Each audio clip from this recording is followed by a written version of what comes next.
E aí, meu povo, pronto para mais uma? 12ª aula. Então hoje a gente praticamente vai fechar essa parte introdutória, que eu chamo de introdutória, que trata da história da Seguridade e que apresenta para a gente os princípios. Então, a partir da próxima aula a gente vai cair dentro para falar só de beneficiários. Então a gente vai passar por mais de 10 aulas falando só de beneficiários. Tá? Então, de todos os beneficiários do regime, vamos olhar cada um detalhadamente, ok? E aí, como é que vocês estão? Vocês estão bem? Tá tranquilo? Então, essa primeira parte eu considero mais fácil, mais tranquilo. A partir da aula 13, a coisa vai ficando mais apertada, tá bom? Eu aqui não estou muito bem com essa voz, né? Essa voz está horrível, mas já já eu vou ficar bom, já já vai estar tudo bem, tá bom, pessoal? Então, o que, que a gente vai fazer hoje para a gente passar a régua nessa primeira parte, pessoal? Nós vamos praticar, vamos dar uma olhadinha como que vem caindo em prova tudo que a gente acabou de ver aí nesses últimos vídeos, tá? Em especial nesses últimos 5 vídeos. Então, peguei aqui um apanhado do que vem caindo, a gente dá uma olhada, vê como cai, faz algumas considerações onde tiver que fazer considerações e arremata esse primeiro bloco de estudo, tá bom? Então, vamos lá. Começando aqui com a prova do INSS 2016. Ó.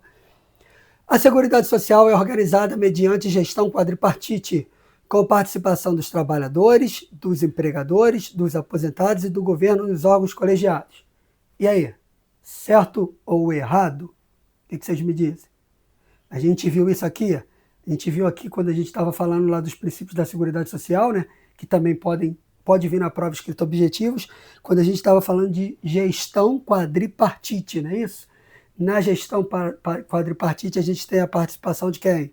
Trabalhadores, empregadores, aposentados e o governo nos órgãos colegiados. Aí a gente foi lá e eu trouxe para vocês o Conselho Nacional da Previdência, não é isso? Que ele é formado por 15 membros, 6 representantes do governo, 9 da sociedade civil. Se não lembra, vai lá e revisa. Vai lá e revisa. Aqui, ó, tá acumulando assunto para não esquecer, tá bom? Então, questãozinha simples. Falando aí de gestão quadripartite. Vamos para a próxima. Constituição define Seguridade Social como um conjunto integrado de ações de iniciativa dos poderes públicos e da sociedade, destinadas a assegurar direitos relativos à saúde, previdência e assistência. Pergunto, é esse tripé que é organizada a Seguridade Social? Foi isso que a gente viu lá atrás? Caput do artigo 194. Fiquei várias vezes falando para vocês, quem tem Seguridade Social tem o quê? Quem tem Seguridade Social tem o quê? Enchendo o saquinho de vocês. Tá? É para evitar esse tipo de erro. Quem tem Seguridade Social tem paz, com S. Previdência, assistência e saúde. Paz com S. Previdência, assistência e saúde. Tá vendo que eu fico repetindo, fazendo lavagem cerebral? Que é muito importante. Então, é o tipo de questão que não pode perder, tá bom, pessoal? Então, o item aqui está certo. Vamos para a próxima. A previsão constitucional do financiamento pelo Estado e pela sociedade, ó, Estado e sociedade financiando, por meio das contribuições para a Previdência Social, atende ao princípio da diversidade na base de financiamento previdenciário? A gente pode falar que está diversificando quando a gente tem o Estado colocando dinheiro, quando a gente tem a sociedade, quando cria tributo e vai arrumando um jeito de quê? Porque não pode faltar dinheiro, a gente já viu aqui. De manter o sistema tem que ser mantido de maneira saudável, para que os benefícios continuem pagando, continuem sendo pagos. A gente pode, então, dizer que as contribuições do Estado e da sociedade entram aí no rol de diversidade? O que vocês me dizem? Certo ou errado? Tá certo, né? Então entra no rol. Ele atende ali o princípio da diversidade da base de financiamento. Quanto mais locais eu conseguir, quanto mais eu conseguir estender a minha base de financiamento, melhor. Pagar essa área de seguridade, ela é muito sensível para a sociedade, tá, pessoal? Ela é muito sensível. Seguindo, pessoal, vamos para a próxima. Tá ficando bom, acho que dá para ter uma noção de como isso cai em prova, né? Então dá para ter uma noção bem boa. É claro que a gente não vai se resumir só esse exercício aqui. Você vai chegar em casa, tem nada para fazer, você vai lá e vai ficar praticando, fazendo mais e mais exercícios e revisando a matéria. Tá? Só assim você vai chegar no nível mais elevado. Então vamos lá. Ó. O princípio da universalidade da cobertura e do atendimento, a gente viu esse lá também. Eu acho que foi o primeiro que a gente viu lá do 194. É próprio da Previdência de maneira que não se aplica à saúde e assistência. Então, universidade da cobertura e do atendimento, só vou aplicar uma das 3 áreas, foi isso que a gente viu lá atrás? Certo ou errado? O que vocês me dizem aí? Tá errado, né? Isso. Eu aplico a universalidade da cobertura e do atendimento às 3 áreas da Seguridade Social. É claro que eu tenho que tomar aquelas especificidades que a gente viu lá atrás, lembra? Saúde, cobertura total para todo mundo, tá?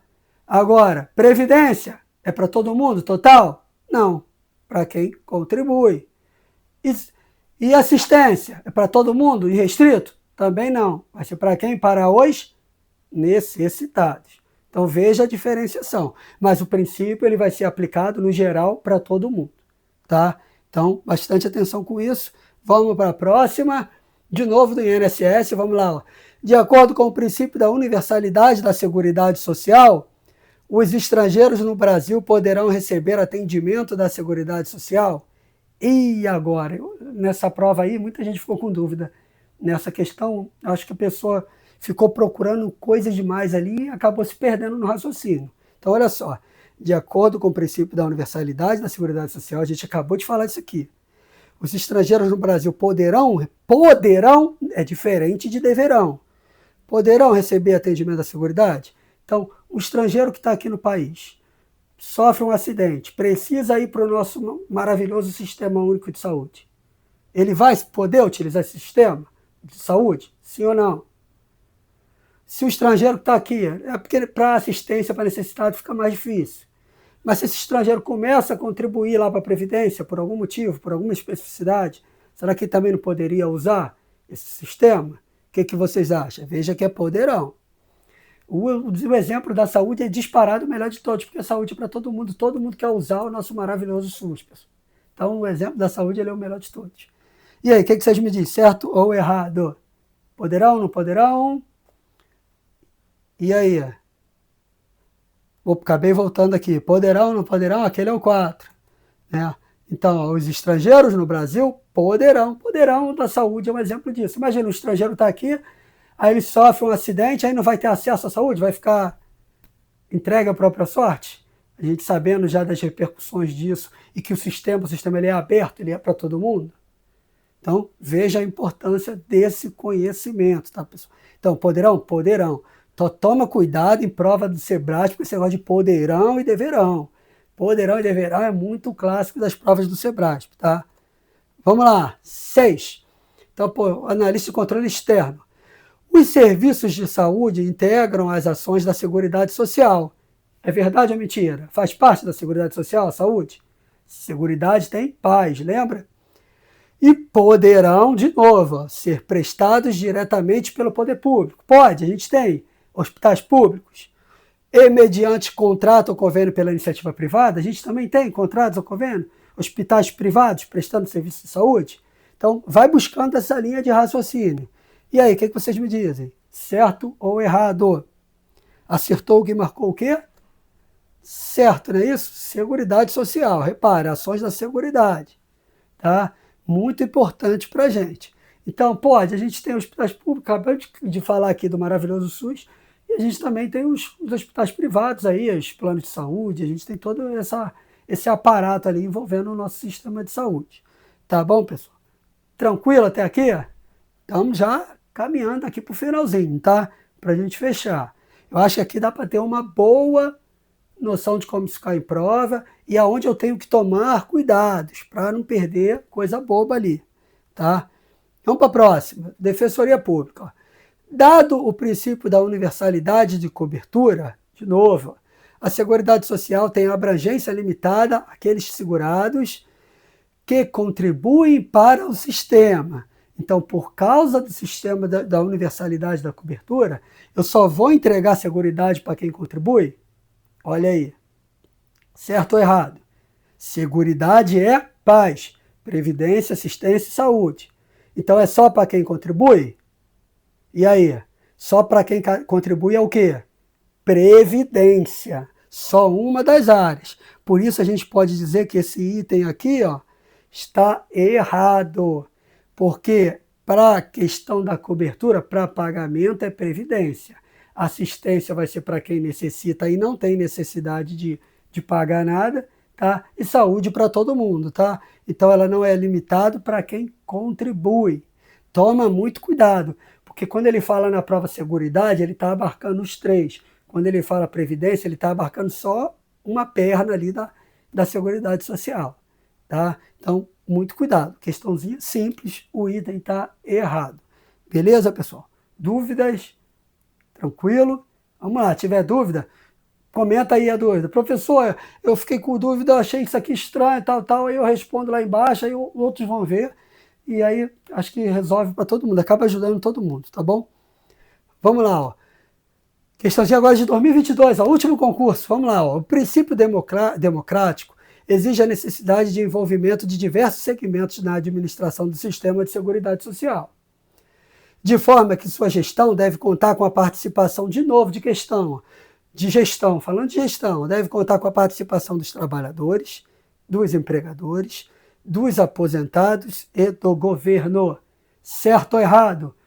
Qual o nome desse princípio, pessoal, que a gente viu lá atrás? Então grita aí. Qual o nome desse princípio? Gestão quadripartite. Então a gente já viu lá. Gestão quadripartite, o item está certo. Trabalhadores, empregadores, aposentados e governo. Todos participando aí nessa parte de gestão, porque são todos os interessados, pessoal. Todo mundo é interessado que o sistema aqui funcione muito bem. Como eu falei para vocês, sistema extremamente sensível. Tá ok, pessoal? Tranquilo? Então, mais umazinha para a gente. Vamos para a próxima aí, já caminhando para o nosso final, né? Então, voltando lá no INSS de novo, 2022, último concurso. Ó. São garantidas a uniformidade e a equivalência dos benefícios de serviço à população urbanas e rurais. Embora não se objetive a equidade na forma de participação do custeio, não tem como objetivo, não é um princípio que a gente estudou lá, equidade na forma de participação do custeio, certo ou errado? Vou além, pessoal. Quem lembra aí o que é a equidade na forma de participação do custeio? Vamos lá, para não esquecer. Quem ganha mais, contribui com mais. Quem ganha menos, contribui com menos. Mas todos contribuem, tá? Equidade na forma de participação do custeio. Essa é a melhor maneira de não esquecer esse princípio. Quem ganha mais, paga mais. Quem ganha menos, paga menos. Mas todos contribuindo. Ok? E aí, não tem como esse objetivo? A questão da universidade de equivalência do benefício de serviços? E aí, vamos lá? Certo ou errado? Acertou o que marcou o quê? Errado, não é isso? Ela também tem como objetivo a equidade na forma de participação no custeio. É mais um daqueles princípios que a gente viu lá no parágrafo único do 194. Tá bom, pessoal? Então, para fechar a aula de hoje, se eu não me engano, agora esse é o último. Vamos lá, ó. O princípio da Seguridade Social, que estabelece que a contribuição social para o custeio do regime geral da Previdência deve ser proporcional à condição financeira dos seus contribuintes, denomina-se equidade na forma de participação do custeio. É isso, pessoal. Olha aí, eu acabei de falar, ó. Só que eu usei um linguajar bem popular ali, bem simples para você entender. Mas olha só como ele diz aqui, ele vem trazendo. A contribuição para o custeio deve ser proporcional à condição financeira dos seus contribuintes. O que ele está falando? Quem ganha mais tem que pagar mais e quem ganha menos tem que pagar menos. É isso que é o princípio? É isso que é o princípio da equidade na forma de participação do custeio, né? A equidade de participação do custeio, ela é isso. Tá bom, pessoal? Ficou claro? E aí, tranquilo? Esse princípio ele é muito importante. Coloca um IPC nele aí no seu material, de importante pra caramba, porque ele é muito importante. Eu acho que ainda tem mais umazinha aqui pra gente, pessoal. Não sei se tem uma ou duas. Vamos dar mais uma olhadinha aí. Essa questão também é muito interessante, ó. A Seguridade Social rege pelo princípio constitucional da solidariedade. A gente viu lá.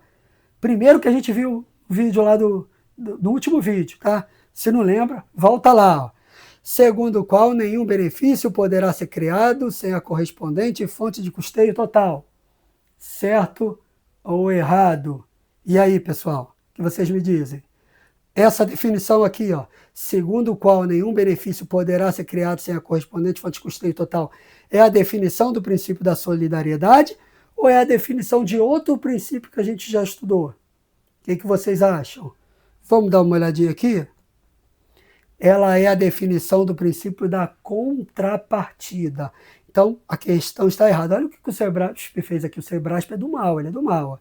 Ele pegou o conceito do princípio da contrapartida e disse que é da solidariedade. Está errado. Lembra da solidariedade? As pequenas contribuições vão se juntar, vão criar, vai se tornar um manto protetor e vai garantir uma sociedade mais livre, justa e solidária. Essa é a ideia da solidariedade. Quando a gente fala de fonte de custeio, a gente está falando aqui de contrapartida. Veja que ela é do mal. É isso, pessoal?